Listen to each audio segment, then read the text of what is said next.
diberi jolokan nama mini landfill. Pada hari ini tim dari Asabel Corp kita mengadakan sesi lawatan turun padang ke Pasar Borong Selayang bagi melihat kerja-kerja ataupun kebersihan kawasan di sini, yang mana pada satu ketika dulu kawasan di sini diberi jolokan nama mini landfill.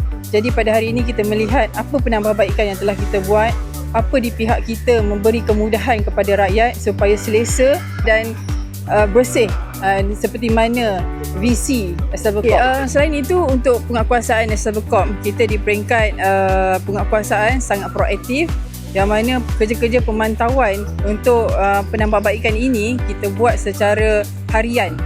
Itu merupakan skop yang perlu kita buat, yang perlu kita laksanakan supaya kerja-kerja pembersihan ini dilakukan secara berterusan.